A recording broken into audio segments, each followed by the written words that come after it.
오늘의 주요 뉴스입니다. 코스피가 외국인 매수세에 힘입어 4천선을 돌파하면서 시가총액 1위 삼성전자도 사상 처음 10만 전자를 달성했습니다.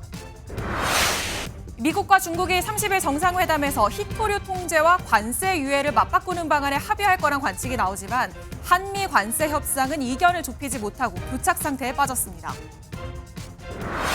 더불어민주당이 대통령 재임 기간 중 형사재판 절차를 중지하도록 하는 이른바 재판중지법 재추진을 검토하는 것으로 알려져 국민의힘이 거세게 반발하고 있습니다. 시청자 여러분 안녕하십니까? 우리 주식시장이 새 역사를 썼습니다. 올해 2399에서 시작한 코스피 지수 오늘 4000포인트를 뚫고 4042로 마감했습니다. 연초에 비하면 68%가 넘는 상승률입니다. 무엇보다 외국인 투자자가 연초 2배 수준으로 몰리면서 국내 증시에 대한 신뢰를 회복했던 점이 바이코리아의 원동력이 됐습니다. 첫 소식 이시열 기자가 보도합니다. 한국거래소에 축포가 터지고 사람들의 박수 소리가 이어집니다. 빨갛게 물든 시황판에는 4042라는 역대 코스피 종가 기준 최고치가 적혔습니다. 지수 출범 이래 처음으로 4천선을 넘은 코스피 종가입니다. 지난 6월 20일 3천선을 넘은 데 이어 약 4개월 만입니다. 이재명 정부 출범과 함께 가파르게 오르더니 파죽지세로 4천선을 돌파한 겁니다. 올해만 68% 넘게 올라 주요 20개국 주요 주가 지수 중에서 압도적 1위를 기록했습니다.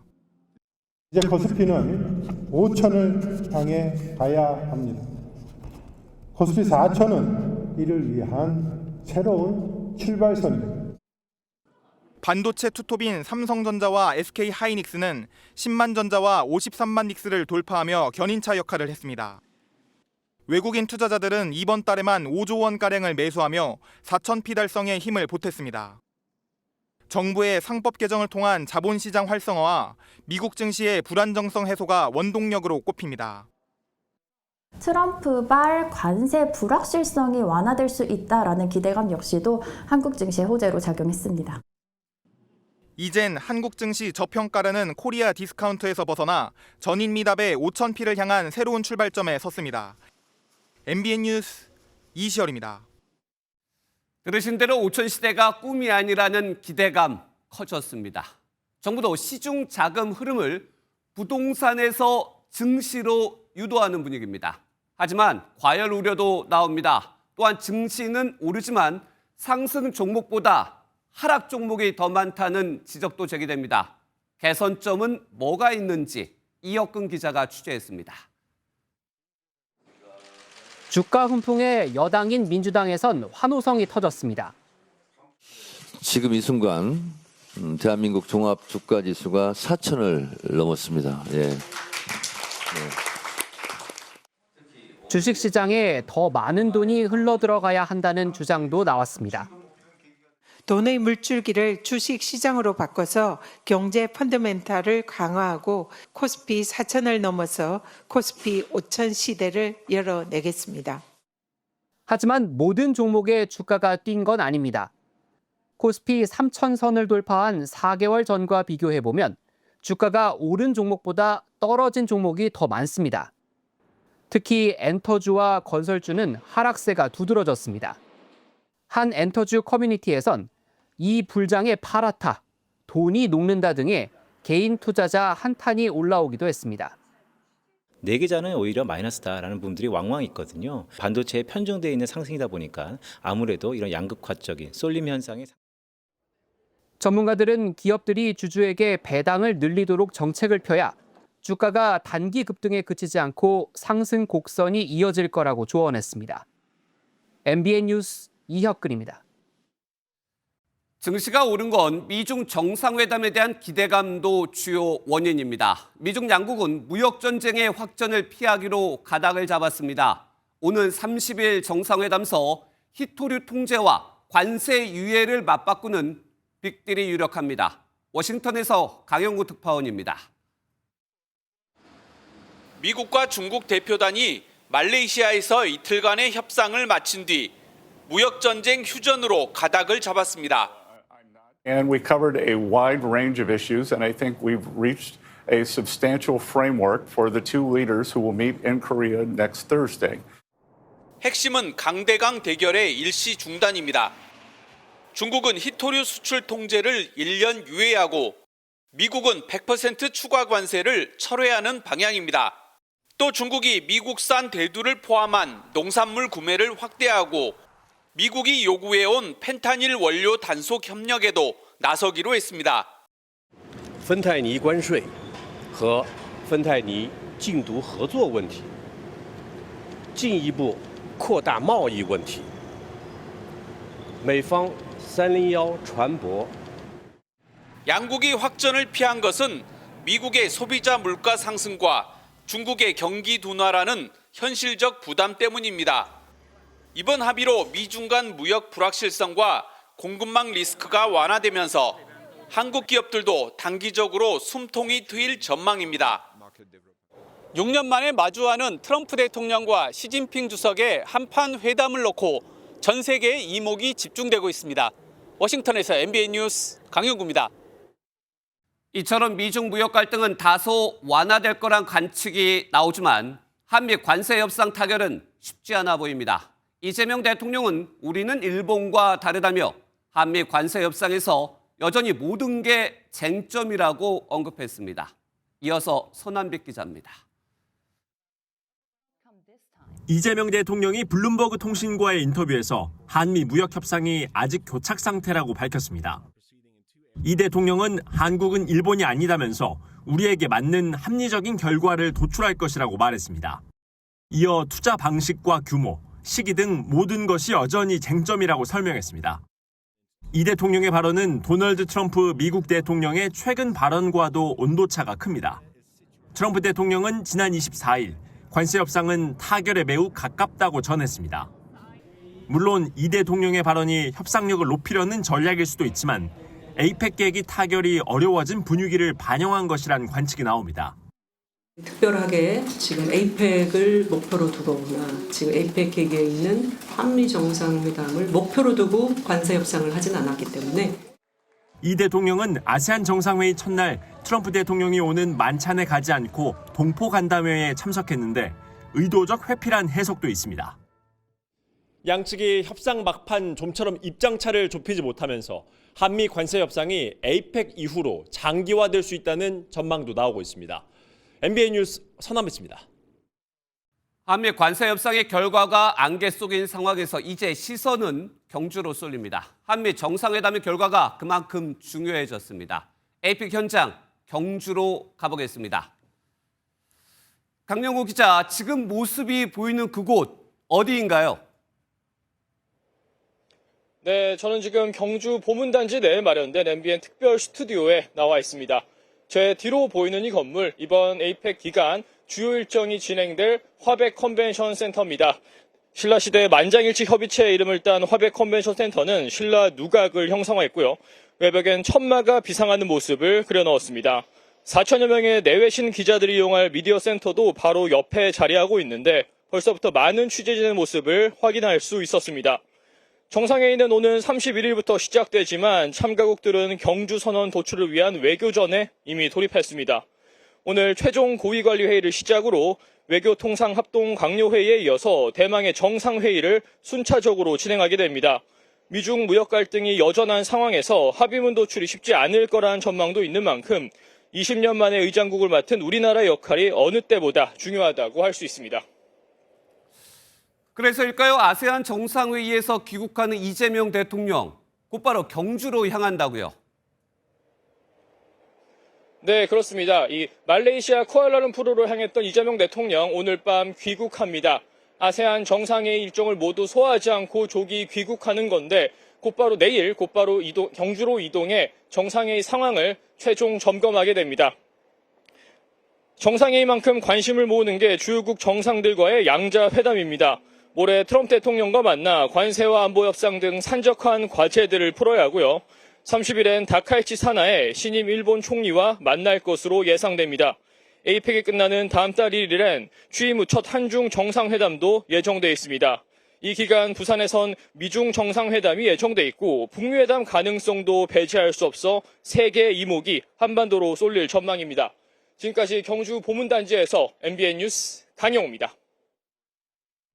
경주는 이미 손님맞이 준비를 마쳤습니다. 세계 최강의 정상들이 모이는 만큼 행사장 주변을 진공 상태로 경호합니다. 손성민 기자가 전해드립니다. 보문호 위로 해경 특수기동정이 떠 있고 주요 행사장 입구에는 보안 검색대가 마련됐습니다. 주요 시설 주변으로 가림막이 설치됐고 곳곳에 경찰이 배치되며 삼엄한 경계가 이루어지고 있습니다. 경찰은 에이펙 기간 하루 최대 18,000여 명을 투입해 빈틈없는 경호에 나섰는데 CEO 행사가 시작되는 내일부터는 경북과 부산 일대에 경비 최고 단계인 가포 비상을 내릴 방침입니다.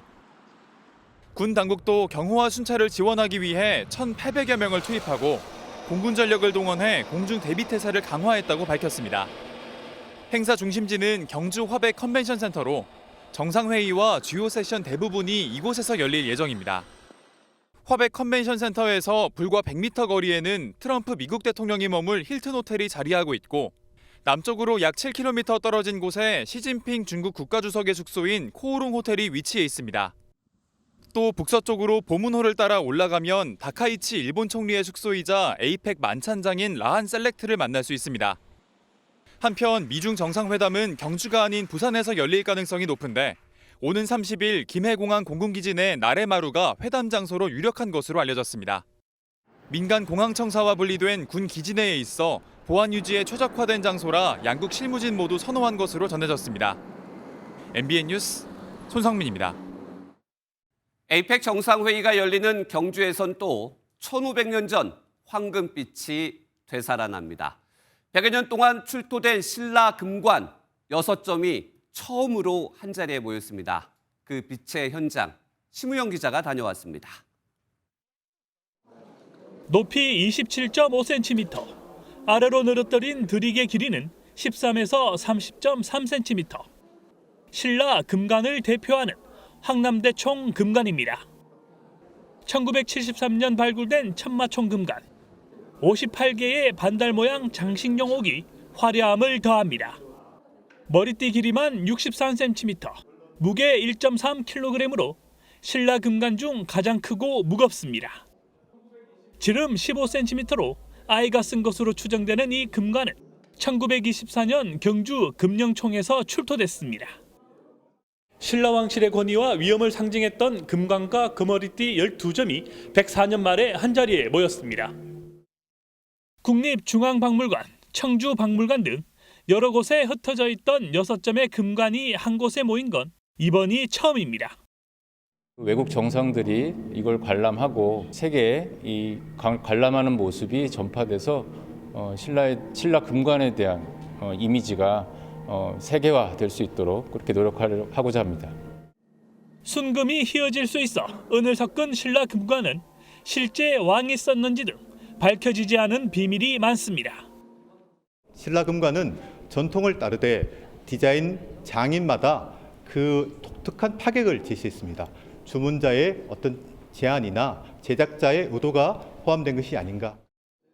천마총에서 출토된 금귀걸이, 금팔찌 등 신라인의 예술혼을 담은 황금 유물 20여 개도 함께 선보이는데 이 중 국보가 7건, 보물이 7건에 달합니다.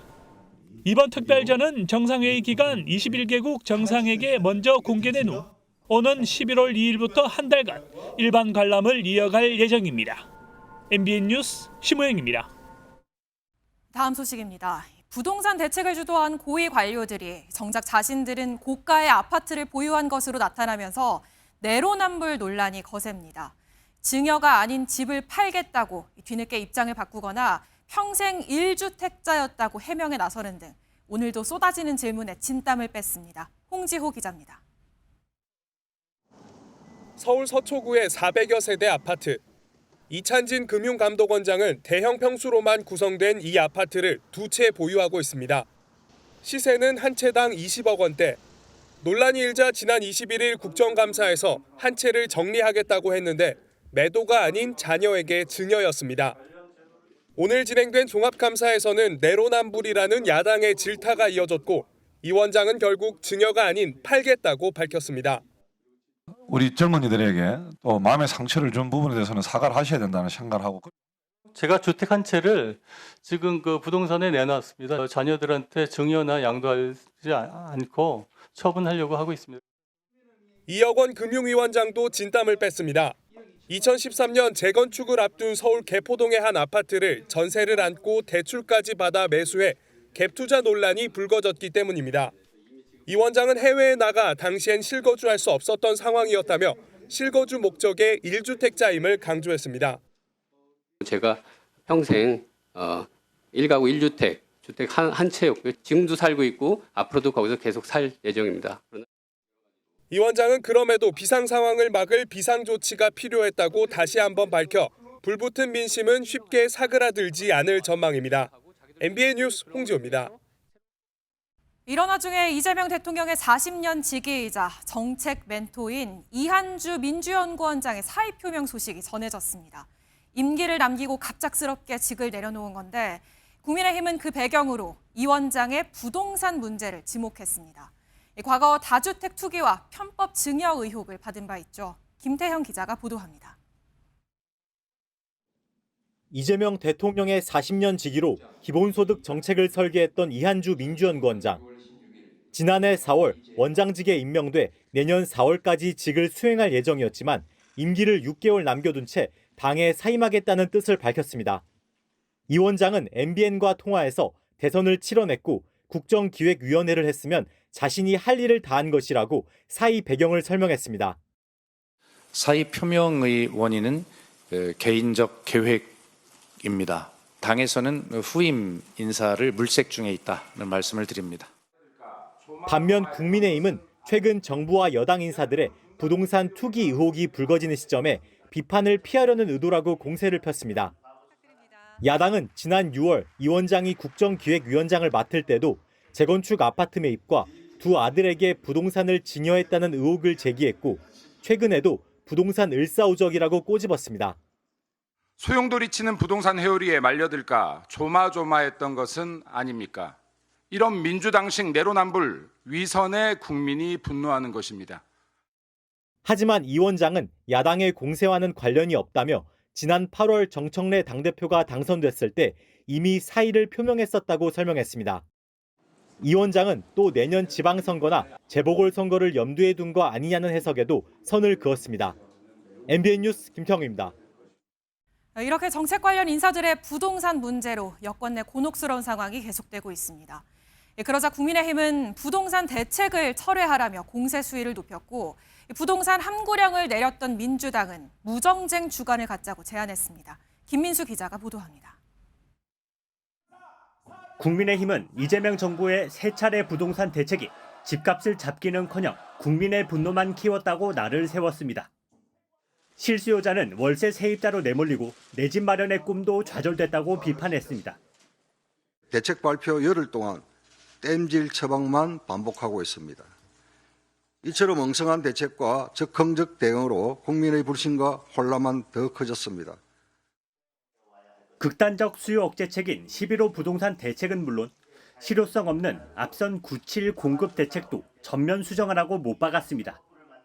내일은 마포에서 부동산 대책 직격탄을 맞은 청년 목소리를 청취하겠다며 압박 수위를 높였습니다. 부동산 대책 관련 언급을 자제했던 더불어민주당은 정쟁을 멈추자고 제안했습니다. 에이펙 성공을 위하여 무정쟁 주간을 선언하고 오직 대한민국의 성공을 위해서 같이 노력했으면 좋겠습니다. 장동혁 대표의 다주택 논란을 비판했던 대통령실도 한 발 물러섰습니다. 이규현 홍보소통수석은 대통령실 관계자가 장 대표를 겨냥한 발언에 대해 대통령실 공식 입장이 아니다라고 선을 그었습니다. 국민의힘은 위선적인 무정쟁쇼에 동조하지 않겠다면서 정쟁을 멈추려면 정쟁을 일으킨 자가 먼저 반성해야 한다고 일축했습니다. MBN 뉴스 김민수입니다. 전세도 논란입니다. 이번 대책으로 전세 매물이 줄어 전세금마저 뛸 거란 우려가 나오죠. 결국 전세 계약 기간을 3년으로 늘리고 2번 갱신할 수 있게 해 총 9년까지 살 수 있게 하는 법안이 발의돼 갑론을박이 한창입니다. 배준우 기자입니다. 서울 노원구의 아파트입니다. (1300세대) 규모 단지인데 전세 매물은 한 개도 없습니다. 10.15 부동산 대책 이후 얼마 없던 전세 물건이 다 계약됐는데 새로 내놓는 집주인들이 없어 물건이 씨가 마른 겁니다. 4개 센터 다 나갔죠. 나오자마자 싹 없어지더네요. 예. 물건이 없으니까 조금씩 올려서 내놓으라고 그랬죠. 뭐. 이곳만 전세 매물이 줄어든 게 아닙니다. 최근 서울 아파트의 전세 매물 수는 2만 4천여 건으로 1년 전 3만 1천여 건에 비해 20% 넘게 감소했습니다. 전세 시장의 우려가 커지자 전세 계약을 3년으로 하고 2번 연장해 모두 9년을 보장하자는 법도 등장했습니다. 임차인을 더 확실히 보호하자며 더불어민주당, 조국혁신당, 진보당 등 범여권 의원 10명이 발의한 겁니다. 하지만 전세 시장을 오히려 불안하게 할 수 있다는 지적에 민주당은 진화에 나섰습니다. 민주당의 공식 입장과는 무관합니다. 재산권의 본질적 침해로 위헌 소지가 있고 전세 가격의 급등으로 인한 월세 전환 가속화를 한 차례에 걸쳐 5%만 올려 2년 연장할 수 있게 한 계약갱신 청구권도 지난 2020년 시행되자 전세 가격을 급등시켜 논란이 된 바 있습니다. MBN 뉴스 배준우입니다.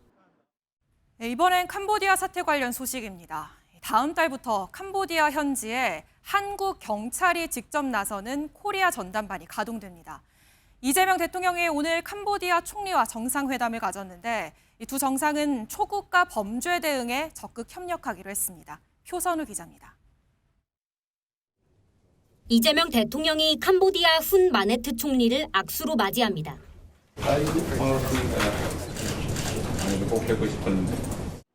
캄보디아 사태 후 처음 마주한 두 정상은 스캠 범죄 해결을 위한 국가 간 협력에 공감대를 이뤘습니다.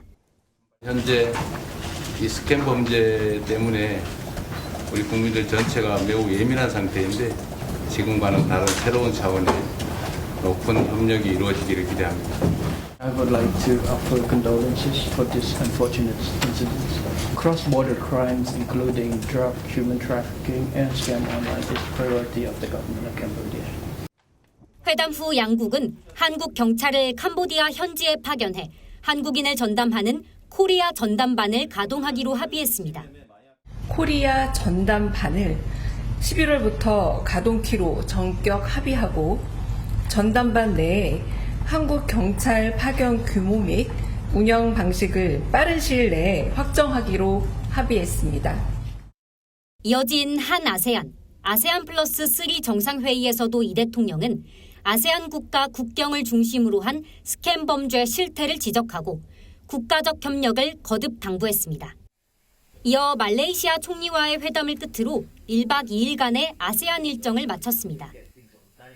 대통령실은 이 대통령이 취임 후 처음으로 아세안 정상회의에 참석해 우리 정부의 아세안 중시 기조를 재확인하고 한중일 협력의 동력을 강화했다고 자평했습니다.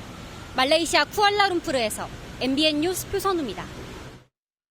네, 그런가 하면 캄보디아 범죄 조직의 불법 자금이 국내 가상화폐 거래소에서 세탁된 정황이 드러났습니다. 지난해부터 160억 원에 육박하는 돈이 오갔는데 이렇게 국내 거래소가 자금 세탁 통로로 쓰이는 동안 우리 금융당국은 손을 놓고 있었다는 지적이 나옵니다. 강서현 기자입니다. 국내 2위 가상화폐 거래소인 빗썸. 지난해 이곳과 캄보디아 현지 거래소 후이원 개런티 사이에 124억 원 상당의 가상화폐가 거래된 것으로 나타났습니다. 후이원 개런티의 국내 거래소 거래액 96%가 한 곳에 집중된 겁니다. 자금 세탁과 온라인 사기 네트워크의 축으로 지목받는 후이원 개런티는 지난 5월부터 국제적 금융 제재를 받았습니다. 지난 2023년만 해도 922만 원에 불과했던 후이원 개런티와의 국내 거래액은 1년 만에 1,400배나 폭증한 상황. 캄보디아 범죄 집단과 국적도 같고 거래 시기도 유사한 만큼 세탁된 범죄 자금이 국내로 유입됐다는 지적이 일고 있습니다. 주로 거래된 코인은 달러의 대용으로도 쓰이는 테더 같은 스테이블 코인인데 올해도 역시 31억 원이 거래됐습니다. 현재 유통되는 코인 중에서 불법 자금이 연루된 것도 상당한 높은 수치를 나타내고 있는 경우가 상당히 많습니다. 지금은 국제 제재 조치에 따라 거래소들이 후이원 개런티와의 거래를 차단한 상태입니다. 오늘 열린 국회 정무위원회 국정감사에서는 금융당국의 공식 사전 조치가 없었다는 지적이 이어졌습니다. 기밀하게 범죄의 흐름을 차단할 수 있는 장치가 꼭 필요합니다. 금융당국의 대처가 다소 느리다고 판단됩니다. 금융감독원은 현재 자율로 규정된 가상자산 시장의 이상거래 탐지 시스템을 제도에 편입시키겠다고 밝혔습니다.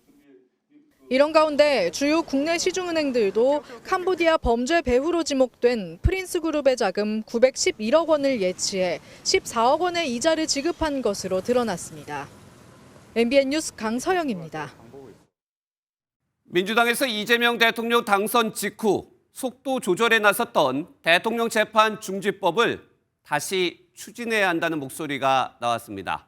국민의힘은 재판이 멈추면 정권도 멈춘다고 강도 높게 비판했습니다. 신영빈 기자입니다. 더불어민주당 내부에서 대통령 재판 중지법을 재추진하자는 목소리가 나왔습니다. 법사위 여당 간사 김용민 의원이 어제 비공개 의원총회에서 대통령 재판 중지법을 다시 추진해야 한다고 발언한 데 이어 오늘은 당 사개특위 간사인 이건태 의원이 유튜브 방송에 출연해 힘을 보탰습니다. 그래서 제가 정청래 대표님한테 이거 빨리 통과시킵시다라고 건의를 했습니다. 그래서 뭐 저희는 그렇게 추진할 걸로 저는 예상이 합니다. 대통령이 재임 중일 때 형사재판 절차를 멈추도록 하는 이른바 대통령 재판 중지법은 방탄입법 논란 속 본회의 상정이 보류된 상태입니다. 민주당 지도부는 의원 개개인의 의견일 뿐 당 차원의 논의는 없었다고 선을 그었습니다. 당이 공식적으로 논의를 하겠다거나라는 것을 정한 바는 없습니다. 그러나 현재 그렇게 개인 차원에서 의견이 개진되고 있다는 점은 분명하고 국민의힘은 민주당이 이재명 대통령을 위한 사법개혁을 추진하고 있다며 정면으로 직격했습니다. 만약 더불어민주당이 재판중지법을 통과시킨다면 그 즉시 이재명 정권이 중지될 것입니다. 한동안 잠잠하던 대통령 재판중지법이 다시 수면 위로 떠오르면서 사법개혁을 둘러싼 여야의 긴장감도 함께 고조되고 있습니다. MBN 뉴스 신영빈입니다. 네, 그럼 이른바 이재명 대통령 재판 중지법 그 배경과 민주당의 전략을 좀 더 들여다보겠습니다. 정치부 정태진 기자가 나와 있습니다. 정 기자, 일단 이해를 돕기 위해서 이 대통령 재판 중지법 어떤 내용입니까? 네, 이른바 이 대통령 재판 중지법 핵심은 피고인이 대통령으로 당선된 경우 재임 중 형사재판 절차를 정지하자 이겁니다. 네. 법원은 피고인이 대통령 선거에 당선된 날부터 임기 종료 시까지 결정으로 공판 절차를 정지해야 한다는 내용이 담겼습니다. 또 이 법은 시행 당시 대통령에게도 적용한다는 내용도 포함되어 있습니다. 이 대통령의 사법 리스크를 임기 중 봉쇄하는 성격이 있죠. 지난 5월 국회 법사위를 통과한 이 법안, 당초 민주당은 지난 6월 본회의 처리를 추진했지만 여권 내부의 속도 조절 방침에 따라 처리를 보류한 바 있습니다. 그렇다면 좀 시점이 궁금합니다. 이제 이재명 정부가 들어선 이제 5개월 정도가 지났잖아요. 그런데 왜 지금입니까? 사법부가 현재는 중단된 이 대통령의 재판을 재개해서 정권을 흔들 수 있다 이런 우려가 깔렸습니다. 그런데 그 불안감이 한 발언으로 더 커진 겁니다. 들어보시죠. 네. 이재명 정부 중에도 언제든지 재판은 다시 기회를 잡아서 할 수 있는 거죠? 이론적으로는 그렇습니다. 현실적으로도 불가능하지 않죠? 예, 불가능한 건 아닙니다. 이 발언을 두고 한 의원은 MBN에 사법부가 재반격에 나선 것이라고 평가했습니다. 어제 민주당 비공개 의총에서도 재판 중지법을 대표 발의한 김용민 의원이 법원의 돌변을 조심해야 한다는 취지로 말하기도 했는데 사법부가 민주당을 상대로 줄 수 있는 이 무기의 싹을 미리 잘라야 한다는 의도가 깔려 있는 걸로 풀이됩니다. 그런데 일단 민주당은 당의 공식적인 입장은 아니라고 선을 그었습니다. 하지만 이 법을 통과시킬 가능성은 어떻게 보고 있습니까? 당은 공식적으로 논의한 바 없다 이렇게 선을 그렇죠. 그었지만 여지를 남겼습니다. 불을 떼니 물이 끓는다라고 그렇게 생각을 합니다. 이재명 대통령의 중지된 재판을 재개할 수 있다. 또 재개하라라고 하는 요구가 있고 사법부의 저항이 거세지면 언제든 재판중지법을 처리할 수 있다는 의미로 해석할 수 있는 대목입니다. 그렇다면 전체적으로 봤을 때 민주당의 사법개혁, 그 전선이 법원뿐만 아니라 전체적으로 좀 확산이 되는 것 같아요. 네, 맞습니다. 민주당은 법원 행정처 폐지 카드도 만지작거리고 있습니다. 법원의 행정과 인사를 총괄하는 법원 행정처를 두고 정청래 대표는 어제 너무 수직적, 폐쇄적인 것 아니냐고 했습니다.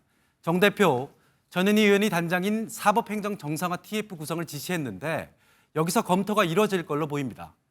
국민의힘 지도부 핵심 관계자는 MBN과 통화에서 이제는 인사와 예산이란 목줄을 쥐고 더 쉽게 사법부를 장악하겠다는 것이라 강하게 반발했습니다. 또 박균택 의원은 구속영장 실질심사에 국민이 참여하는 특별법도 꺼내 들었는데요. 직위원 부장판사 등을 거론하며 법관이 국민의 상식과 거리가 먼 결정을 하고 있다고요. 여야가 무정쟁 주간을 만들자고 했지만 사실상 불가능해 보입니다. 네, 여기까지 듣겠습니다. 정태진 기자였습니다. 네, 다음 소식입니다.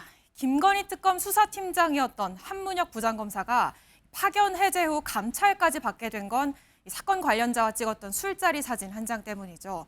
이 한 부장검사는 이날 우연히 처음 만나 이 사건 관련자인 줄 몰랐다는 입장인데 문제는 이 술자리 여부를 특검에 보고하지 않은 부분입니다. 현지호 기자입니다.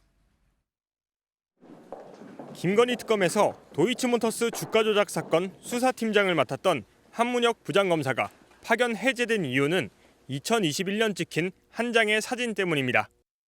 사진에 사건 핵심 인물인 이종호 전 블랙펄 인베스트먼트 대표와 과거 술자리에 동석한 모습이 담겼던 겁니다.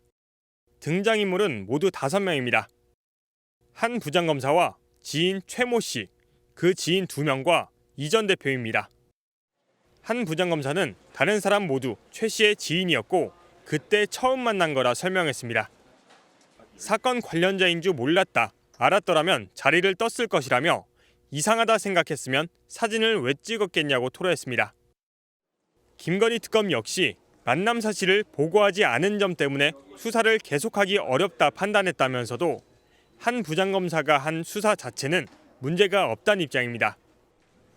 대검찰청이 감찰에 들어간 가운데 한 부장검사가 특검에 해당 사실을 보고하지 않은 이유가 감찰 과정에서 쟁점이 될 걸로 보입니다.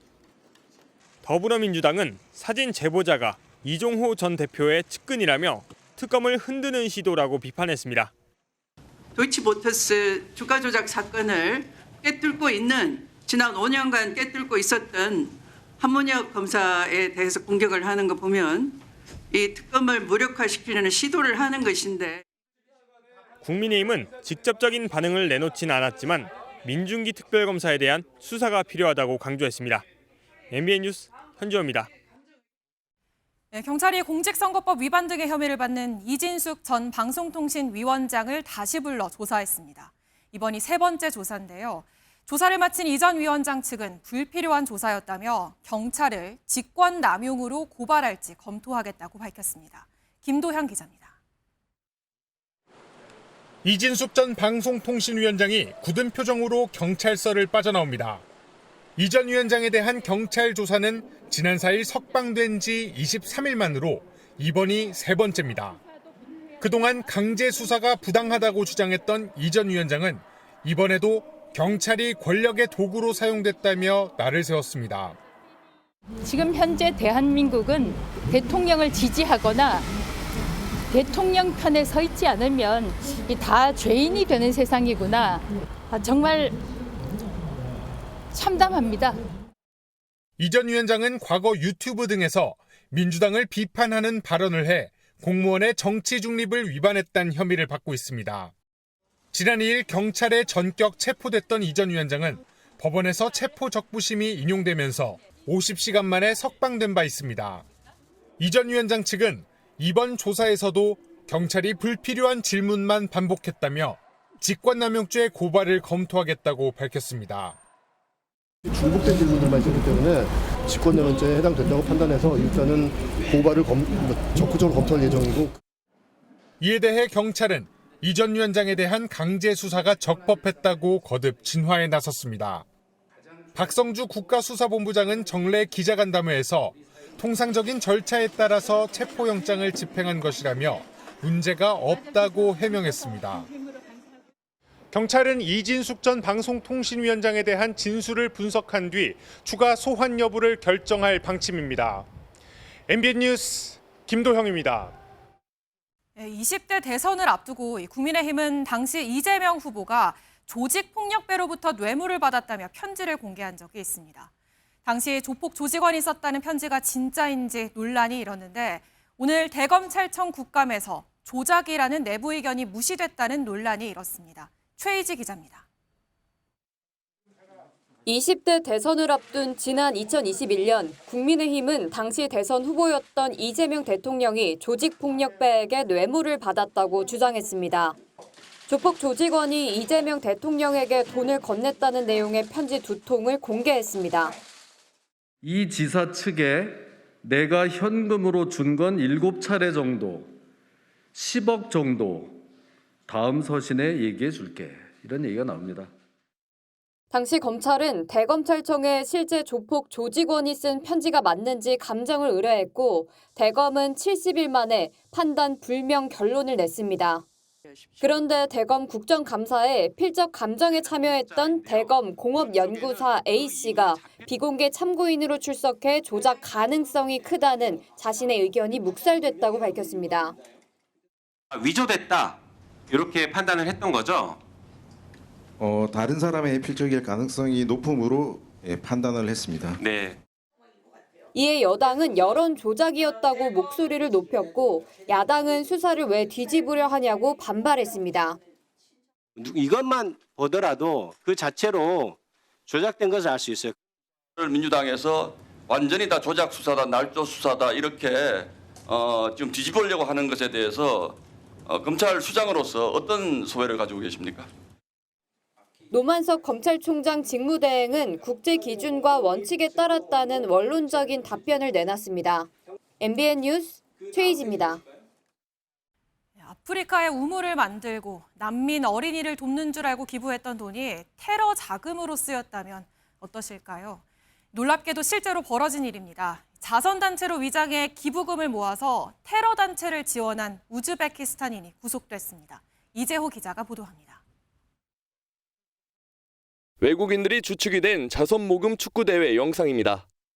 UN 지정 테러 단체인 KTJ를 추종하는 우즈베키스탄 20대 A씨는 이런 자선 행사를 SNS에 올리고 기부금을 모았습니다. 아프리카에 우물을 파주거나 난민을 돕는다며 모금 활동을 벌였습니다. 이렇게 모인 돈은 16억 원 정도. 가상화폐와 일반 계좌로 모인 기부금 가운데 일부는 도움이 필요한 아프리카가 아닌 테러 단체로 흘러들어갔습니다. 이스라엘 측에서 하마스가 사용하는 암호화폐 전자지갑을 특정을 해서 공지를 했습니다. 피의자가 암호화폐의 그 거래내의 흐름을 보니까 그 하마스 전자지갑을 하마스로 들어간 금액은 최소 2,700만 원. 국내에서 밝혀진 테러 자금 모금과 지원 규모로는 역대 최대입니다. 지난 2018년 유학생 비자로 한국에 입국한 A씨는 고향 우즈베키스탄에서는 테러 자금 지원 혐의로 이미 수배 중인 것으로 알려졌습니다. 피의자는 극단적인 이슬람 극단주의 사상을 갖고 있고요. 지금 현재 난민 신청으로 체류 중에 있는데요. 국정원에 첩보를 입수한 경찰은 곧바로 우즈벡 수사당국과 미국 연방수사국 FBI와 공조를 통해 A씨의 한국 내 거처를 특정해 검거했습니다. 테러자금 금지법 등의 혐의로 A씨를 구속한 경찰은 공범이 더 있을 것으로 보고 수사를 확대하고 있습니다. MBN 뉴스 이조입니다. 고의 교통사고로 보험금을 뜯어낸 배달기사 일당이 석발됐습니다.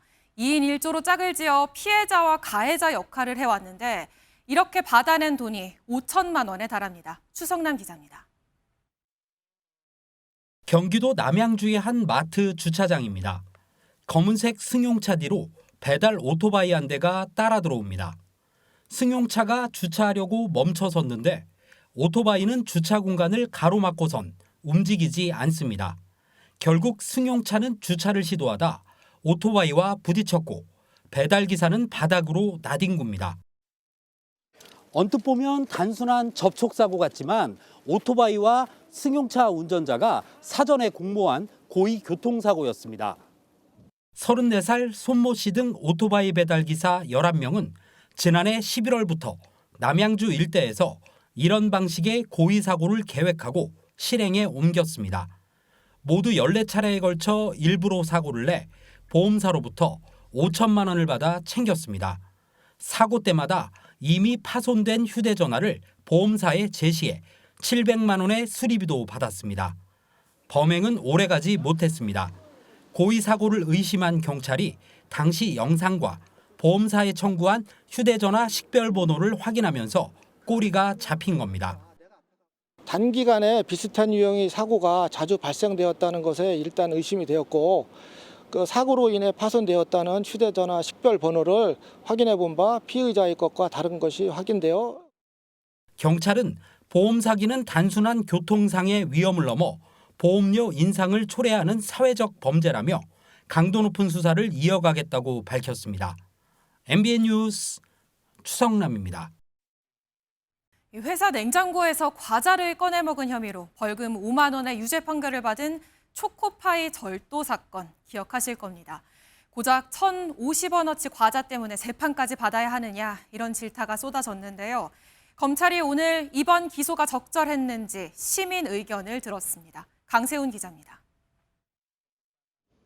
사건은 지난해 1월 전라북도 완주에 있는 한 물류회사에서 발생했습니다.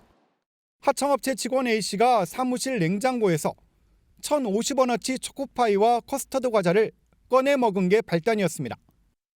수사와 기소, 재판 끝에 1심 법원은 벌금 5만 원의 유죄 판결을 내렸습니다. 이런 판결이 나오자 검찰의 기소가 적절했는지 논란이 일었습니다. 금액이 적은데 이제 재판까지 가는 건 아닌 것 같습니다. 법원에서 선고유예도 할 수 있는 건데. 최근 국정감사에서도 검찰을 향한 질타가 이어졌습니다. 한 사람의 인생을 이렇게 망가뜨린 기소 잘못된 거죠? 국민 법감정에 어긋난다는 비판은 겸허히 수용을 하고요. 검찰은 국민의 의견을 듣기로 결정했고 오늘 검찰시민위원회를 개최했습니다. 일반인 12명으로 구성된 검찰시민위원회는 비공개로 진행됐습니다. 위원들은 회의에서 나온 내용을 외부로 유출하지 않는다는 서약서도 쓴 것으로 알려졌습니다. 시민위원회에서 나온 의견은 최대한 존중하도록 돼 있지만 강제 조항은 아닙니다. 다만 검찰이 위원회 의견을 적극적으로 수용한다면 항소심에서는 1심과 다른 구형이 나올 가능성도 있습니다. 항소심 2차 공판은 오는 30일에 열립니다. MBN 뉴스 강세훈입니다. 밀착 취재 오늘은 서울의 대표 노점 동대문 풍물시장으로 가보겠습니다. 이곳에선 임시로 자리를 폈다가 단속이 시작되면 서둘러 정리하는 이른바 게릴라식 노점상을 두고 논란이 끊이질 않고 있습니다. 어떤 상황인지 황지원 기자가 밀착 취재했습니다. 서울 동대문구에 위치한 풍물시장 인근. 거리 곳곳에 자리를 편 노점들이 줄지어 있습니다. 의류부터 각종 기계, 중고가전 등 없는 물건이 없습니다. 그런데 이 노점들은 대부분 허가받지 않은 불법입니다. 단속을 피해 임시로 설치했다가 자리로 옮기는 일명 게릴라식 노점이 상당수입니다. 교통선뿐 아니라 인도, 공공도로에서 물건을 팔기도 하고 심지어 환풍구 위에도 판매품을 잔뜩 늘어놨습니다. 차가 지나다닐 수 있어야 되고 그다음에 인도 같은 경우는 사람이 우리 국민들이 지나다닐 수 있어야 되는데 그것을 못하게 불편하게끔 만들어 놓는. 인근 주민들도 불편을 호소합니다. 그런데도 정리가 제대로 안 돼 있어서 뭐 담배꽁초라든지 아니면 먹다 남은 커피 같은 거 그런 것도 그냥 있고 싸우시는 분들도 있고. 불법이 판치는 노점 거리가 갑자기 분주해집니다. 구청 단속반 차량이 나타나자 황급히 물건을 치우기 시작한 겁니다. MBN 취재진이 단속 현장을 따라가 봤습니다. 인도와 도로 위의 노점들이 순식간에 정리됩니다.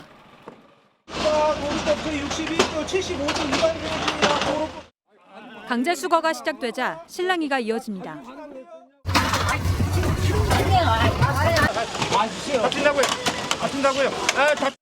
취재진이 입수한 지난 3월과 5월 구청 단속 영상에선 폭력적인 상황이 발생한 모습도 발견됐습니다. 갑자기 판매하려고 내놓은 도자기를 바닥에 던지는가 하면 아찔하게 단속 차량에 매달리기도 합니다.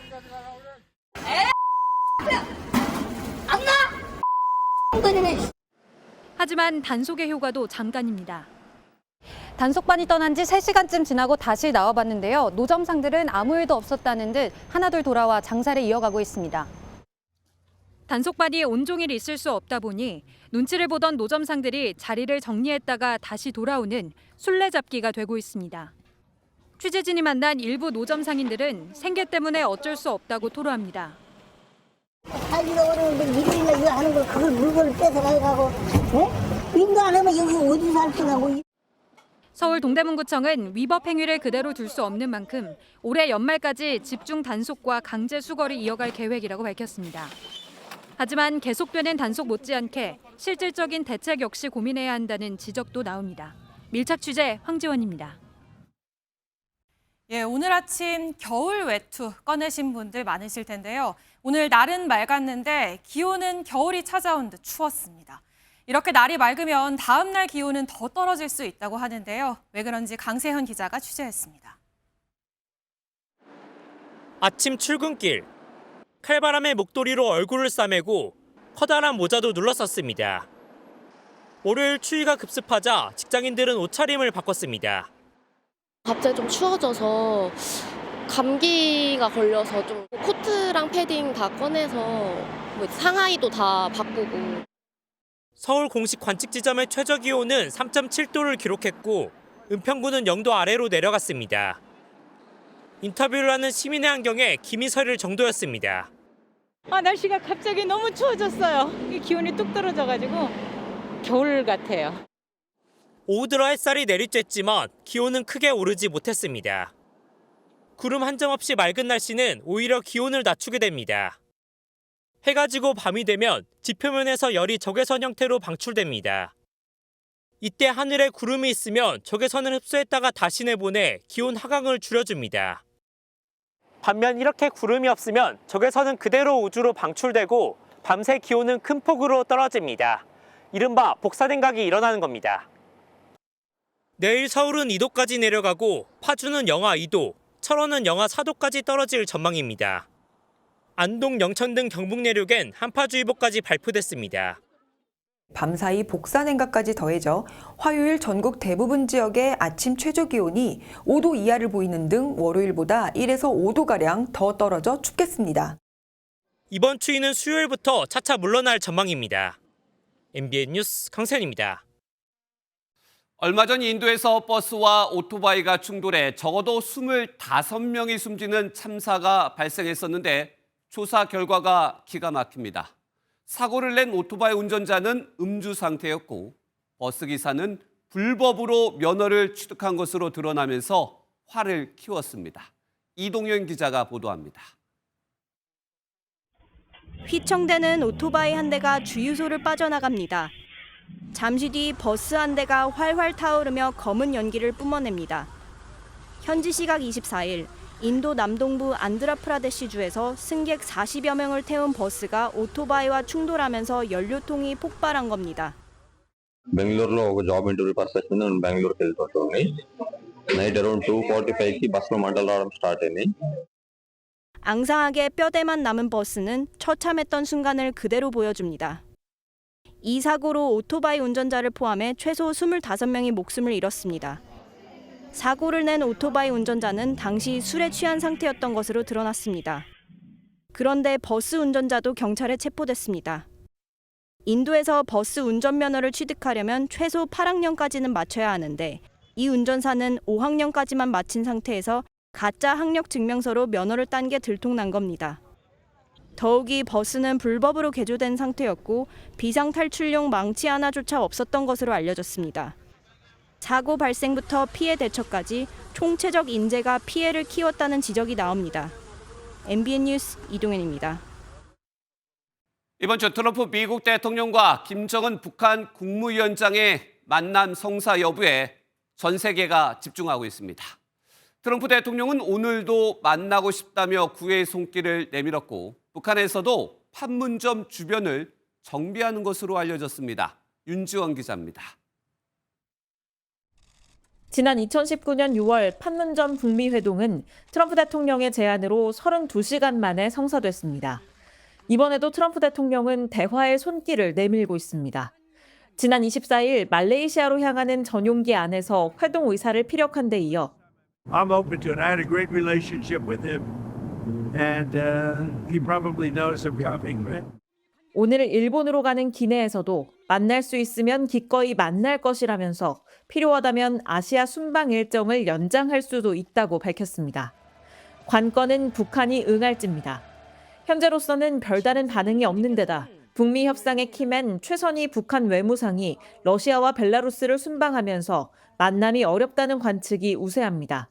하지만 북한에서도 회동 준비 징후들이 포착되고 있습니다.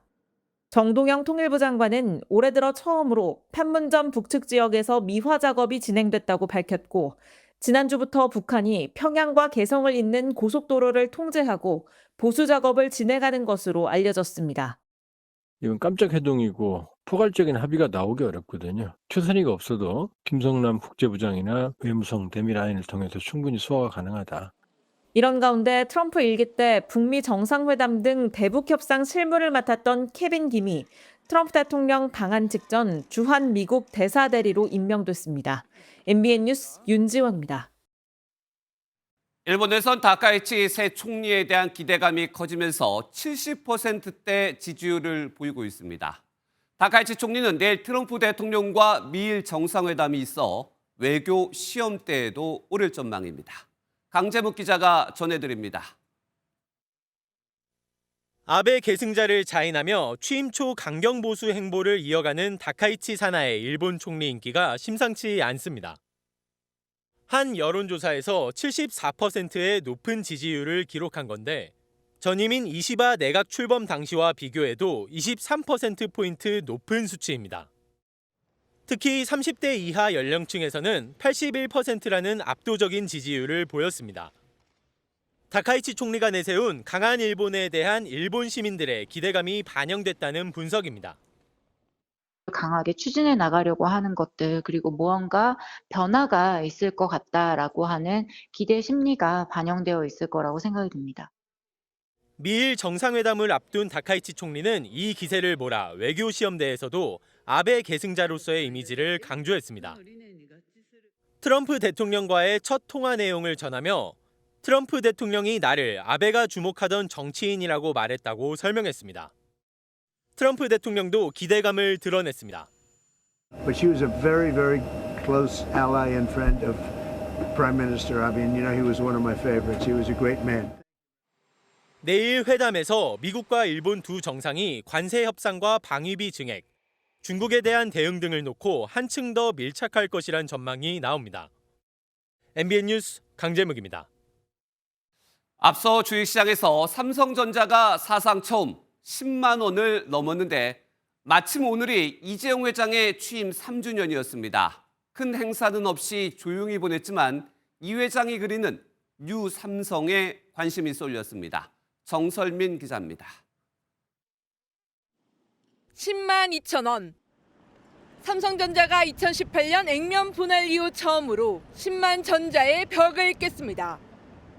이에 힘입어 시가총액도 600조 원을 돌파했습니다.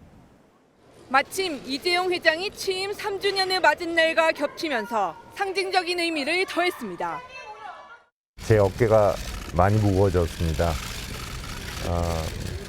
국민들에게 조금이라도 더 신뢰받고 더 사랑받는 기업 만들어 보겠습니다. 별도 행사나 공개 메시지는 없었지만 주가가 이 회장의 메시지를 대신한 셈입니다. 지난 7월 사법 리스크를 털어낸 이 회장은 경영 보폭을 늘리며 일명 뉴 삼성 구상에 올인하고 있습니다. 테슬라와 애플, 오픈 AI 등 글로벌 기업들과 반도체 동맹을 이끌어냈고 I have nothing but great things to say about Samsung. We're actually going to focus both TSMC and Samsung initially on AI5. 이번 주 에이펙을 계기로 15년 만에 한국을 찾는 젠슨왕 엔비디아 CEO와 만나 고대역폭 메모리 HBM 빅딜에 나설 것이란 관측도 나옵니다. 이 같은 경영 성과와 더불어 연말에 있을 임원 인사와 조직 개편안도 관심입니다. 사법 리스크도 해소됐고 실적도 좋고 그룹 전반을 아우를 만한 컨트롤 타고 있어야 되지 않겠느냐에 대한 논의는 꾸준히 하지 않겠습니까? 이와 함께 4대 그룹 총수 중 유일하게 믿음기 임원인 이 회장의 이사회 복귀 여부 등 조만간 베일을 벗을 뉴 삼성의 모습에 관심이 쏠리고 있습니다. MBN 뉴스 정세민입니다. 가속 페달을 브레이크로 착각해 사고가 났다는 소식 종종 뉴스에서도 전해드렸는데요. 특히 대형 인명피해로 이어지는 경우가 많아 대책이 필요하다는 목소리가 꾸준히 나왔습니다. 이런 운전자 실수를 보완하는 페달 오조작 방지 기술이 주목을 받고 있습니다. 유승호 기자가 취재했습니다. 지난해 7월 서울시청역 인근에서 한 차량이 역주행하며 14명의 사상자를 냈습니다. 사고 원인은 가속 페달 오조작. 가속 페달을 밟았다, 뗐다를 반복한 것으로 기록. 급발진이 의심된 사고 가운데 최근 5년간 운전자 오조작으로 확인된 경우는 전체의 85%에 달합니다. 가속 페달 오조작 방지 시스템 마련이 시급한 이유입니다.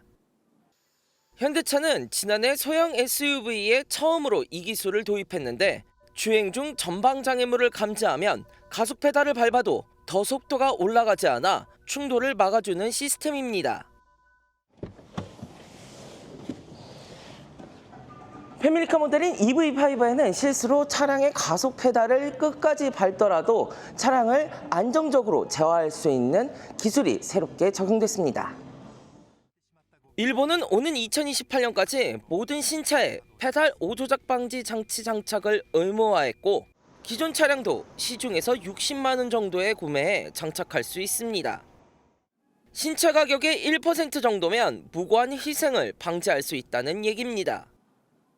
우리나라도 2029년부터 신차에 페달 오조작 방지 장치를 의무화하도록 입법 예고한 상황. 전문가들은 다양한 상황을 고려한 기술 확대가 필요하다고 지적합니다. 차량이 문제가 있거나 어떤 환경적인 요인으로 페달이 고착이 됐을 때는 고려되지 않고 있어요. 모든 경우를 포함해야 된다. 현대차 그룹은 관련법 개정 전이라도 현재 개발된 시스템을 차종에 맞게 설정해 오조작 방지 장치를 장착한 신차 출시를 늘릴 계획입니다. MBN 뉴스 유승호입니다. 스포츠 뉴스입니다. 한국 시리즈에서 만난 LG와 한화의 우승 경쟁이 아주 뜨거운데요. 두 팀 구단주의 전폭적인 지원과 응원전 역시 치열합니다. 선수들의 공방을 넘어 팬과 그룹 전체의 경연장이 된 듯한데요. 권용범 기자가 전합니다. 예상을 깨고 LG의 8대2 완승으로 끝난 한국 시리즈 1차전. 그 뒤엔 LG 구단주인 구광모 회장이 있었습니다. 구단의 상징인 유광 점퍼를 입고 예고 없는 깜짝 직관에 나선 구 회장은 궂은 날씨에도 끝까지 자리를 지키며 선수들을 응원했습니다. 구 회장은 2년 전 통합 우승 때도 현장에서 선수단과 기쁨을 나누며 구단에 대한 애정을 드러낸 바 있습니다. 너무나 감격스럽습니다.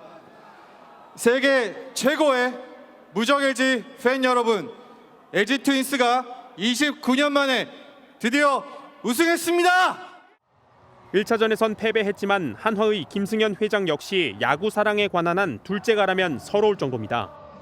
정규 시즌에도 경기장을 찾아 팬들과 함께 응원한 김 회장은 26년 만에 우승에 도전하는 이번 포스트 시즌을 전폭적으로 지원하고 있습니다. 한화의 상징과 같은 서울 63빌딩 앞 올림픽대로 일대 광고판에 일제히 내보내는 응원 메시지가 대표적. 한화는 비상하란 문구가 적힌 이 광고판을 약 15분에 한 번씩 한국 시리즈가 끝날 때까지 띄워둘 예정입니다. 플레이오프 2차전 땐 현장에서 함께하던 17,000여 명의 홈 관중에게 패딩 담요를 선물했습니다. 그 경기에서 지고도 팬들을 위해 김 회장이 경기장에서 터뜨린 불꽃은 이후 2연승으로 한국 시리즈에 진출하는 원동력이 되기도 했습니다. 승부가 길어져 다시 잠실로 돌아오는 6, 7차전에선 두 구단주의 응원 맞대결도 예상되는 상황. 한국 시리즈가 선수들만의 경기가 아닌 팬과 그룹 전체의 축제로 더욱 관심을 모으고 있습니다. MBN 뉴스 권용범입니다. 배드민턴 남자 복식 세계 1위 김원호 서승재조가 프랑스 오픈에서 올해 9번째 우승 트로피를 들어올렸습니다. 첫 게임을 내주며 불안하게 출발했지만 당황하지 않고 두 번째, 세 번째 게임을 가뿐히 따내며 역전승. 세계 최강은 역시 다르네요. 스포츠 뉴스였습니다. 내일 출근길에는 오늘보다 더 따뜻한 옷차림 하셔야겠습니다. 이번 추위가 절정에 달하겠습니다. 내일 서울의 아침 기온 2도로 오늘보다도 2도가량 낮겠고요. 지도에 보라색으로 표시된 지역들은 영하권으로 뚝 떨어지겠습니다. 철원 영하 4도, 봉화는 영하 3도까지 곤두박질하겠습니다. 그래도 이번 추위는 오래가지 않겠습니다. 모레 낮부터는 평년 기온을 회복하겠고요. 주 후반에는 기온이 더 오르겠습니다. 내일도 전국이 맑겠습니다. 다만 아침에는 내륙 곳곳에 안개가 끼겠고요. 서리가 내리거나 얼음이 어는 곳이 있겠습니다. 내일 중부지방 서울과 대전의 아침 기온 2도, 춘천은 영하 2도까지 내려가겠고 낮 기온은 12도 안팎으로 종일 춥겠습니다. 남부지방은 경북 곳곳에 한파주의보가 발효 중인 가운데 대구와 포항의 아침 기온이 3도로 오늘보다 9도가량 낮겠습니다. 맑은 날씨가 이어지다가 금요일 밤부터는 수도권과 강원 영서에 비가 내리겠습니다. 날씨였습니다.